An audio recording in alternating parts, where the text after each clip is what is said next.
Bonjour, aujourd'hui je vais vous parler d'un plugin qui est à mon avis un peu plus qu'un plugin, qui nous introduit dans vraiment quelque chose de tout à fait nouveau dans FCP 10 et dans Motion, puisque ce plugin marche sur les deux logiciels. Alors ce plugin s'appelle M-Object, il est fabriqué par Motion VFX, qui est une boîte excellente dirigée par un type qui s'appelle Simon, qui est vraiment un génie je trouve de l'animation graphique et de la vidéo. Et c'est un peu une révolution qu'il fait parce qu'il nous propose en fait un plugin d'objets en 3D qu'on va pouvoir manipuler vraiment en 3 dimensions dans FCP10 et dans Motion. Regardez par exemple tout simplement un modèle que j'ai travaillé en 10 secondes et demie. Voilà, ici, regardez ça, c'est de la vraie 3D, vous voyez les objets ici. C'est de la vraie 3D et ça se manipule dans FCP10 assez facilement, vous allez le voir. Alors je ferai d'autres tutos un peu plus sur l'aspect dans Motion parce que c'est plus complexe dans Motion, mais ça permet plus de choses. Mais déjà par défaut dans FCPX, vous allez voir qu'on peut bien s'amuser avec M-Object.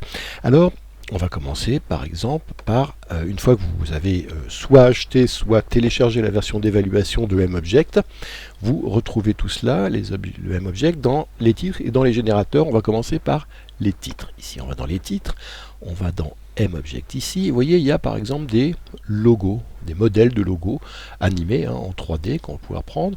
Nous on va aller plutôt dans les titres. Vous voyez, c'est celui-là que j'ai utilisé jusque là. On va en prendre un autre pour dire...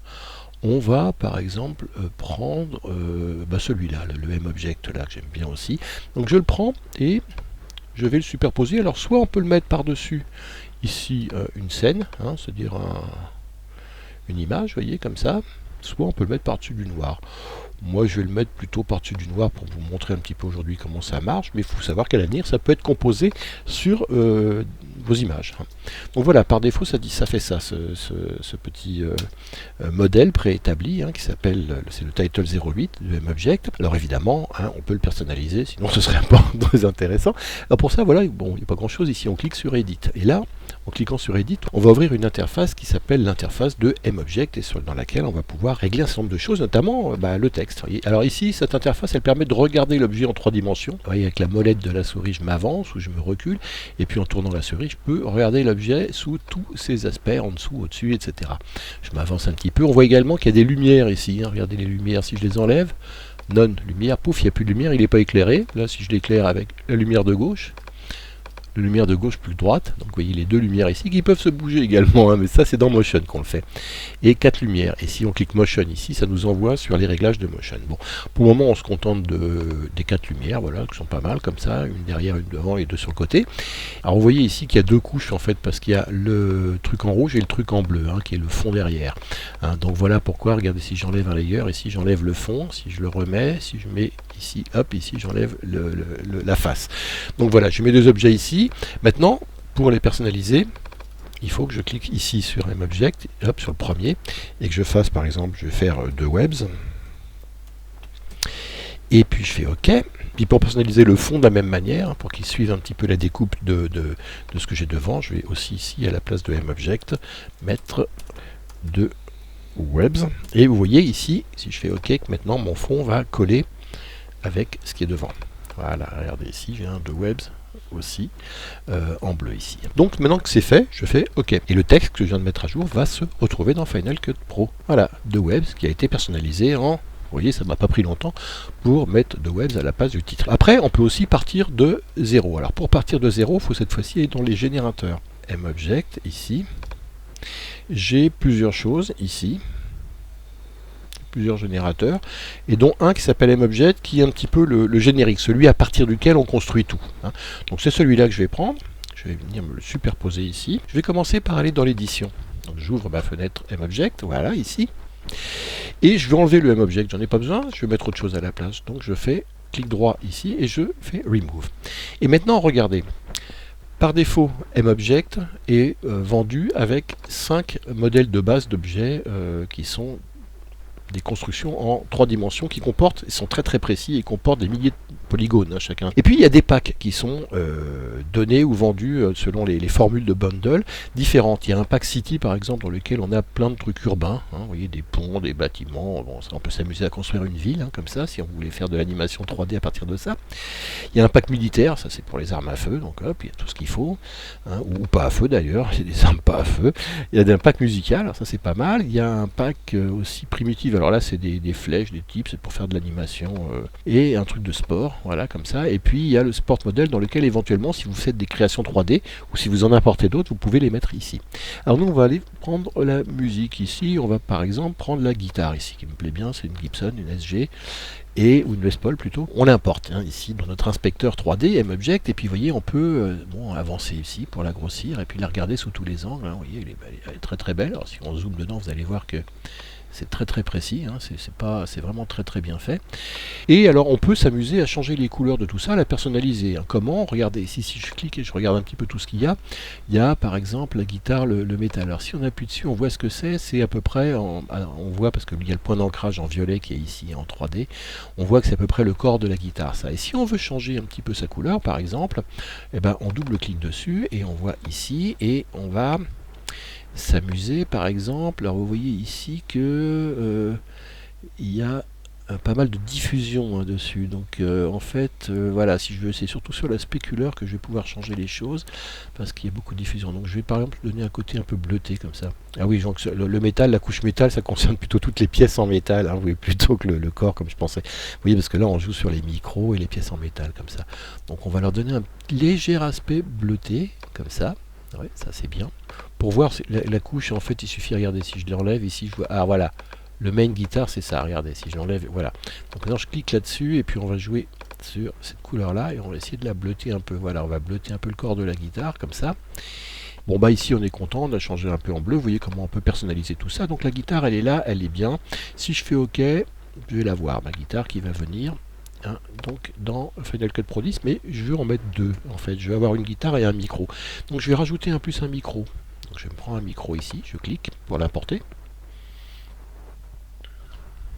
Je vais le laisser tel quel, je ne vais pas changer ses couleurs. Alors pour le moment il se superpose à la guitare, ça pour le moment vous voyez. Mais ce qui est intéressant c'est qu'on peut les séparer les deux. Comment? Regardez les vidéos, c'est pas mal. Regardez la précision de ça. C'est très très bien fait. Bon, bref. Alors comment on les sépare? On va en mettre la guitare sur le layer 1, sur la couche 2, et le microphone, on va le mettre sur la couche 2. Tac. Et du coup, on va pouvoir les animer dans Final Cut Pro différemment. Regardez, maintenant je clique sur OK. À la place donc de M-Object, on va avoir la guitare et le micro. Voilà, et les deux maintenant, je vais les animer les uns après les autres. Alors, comment je fais? Je vais commencer par la guitare. Ici, on va sur Layer 1 où il y a la guitare, la position de la guitare, regardez, hop, la position de la guitare, etc. Et Layer 2 où il y a le micro. Alors, la guitare, au début, on va la trouver comme ça.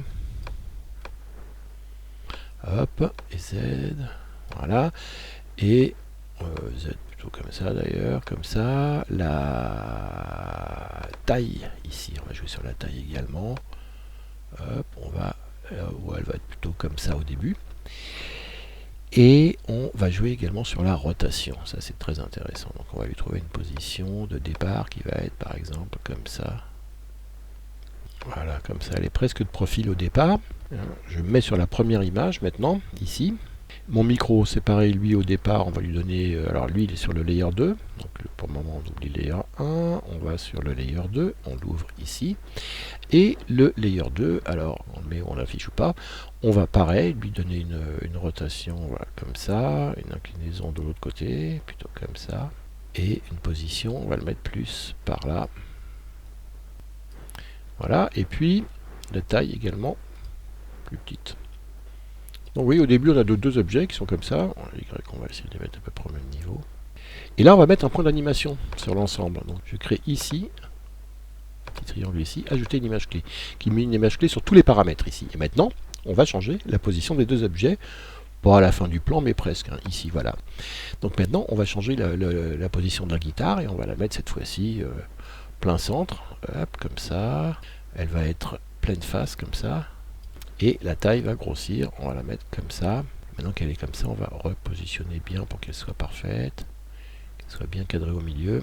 notre plan, voilà, c'est pas mal, il est pas trop mal. Le micro, lui aussi, on va le bouger, tourner comme ça, voilà, il aura tourné un petit peu sur lui-même, et puis il sera un peu comme ça. Et on va jouer sur sa taille également. Il faut qu'il soit devant la guitare, hein, sinon ça va pas être très beau. Et on va redescendre un peu sa taille comme ça. Voilà. Et donc, on va regarder ce mouvement, ici, regardez, les deux objets qui vont se rapprocher l'un de l'autre et en même temps évoluer en 3 dimensions. Hop. On va juste terminer avec un texte. Et comme tout à l'heure, je vais éditer ici. Je vais sur mon texte ici, je l'appelle 2 webs vidéo. Cette fois-ci, on va jouer sur la fonte ici, donc on va changer, on va mettre par exemple un bon impact ici, on fait un bon impact de webs vidéo, et on va également voir ce qu'on peut changer. Alors il y a la précision qui donne le degré de finesse un petit peu, on va se rapprocher un peu pour mieux le voir. Précision elle est à 20, si je mets 30 par exemple, vous allez voir que ça va être plus fin. 30, regardez bien le changement. Bon, c'est pas flagrant. La profondeur, alors regardez, si je veux la descendre un petit peu, par exemple à 50, regardez, c'est moins profond ici, hein. Donc je vais en remettre un peu de la profondeur parce que là c'est léger. 100 c'était peut-être un peu beaucoup, donc on va aller au milieu, on va faire 80 par exemple. Et regardez, paf, ici ça a repris de la profondeur. Bevel c'est la bordure ici, comme ça le biseau, hein. Donc là 25, bon si je mets à 2, on va avoir un tout petit biseau, vous allez voir, pas très beau. On va le remettre à, bon 25 c'était peut-être beaucoup, à 20, allez.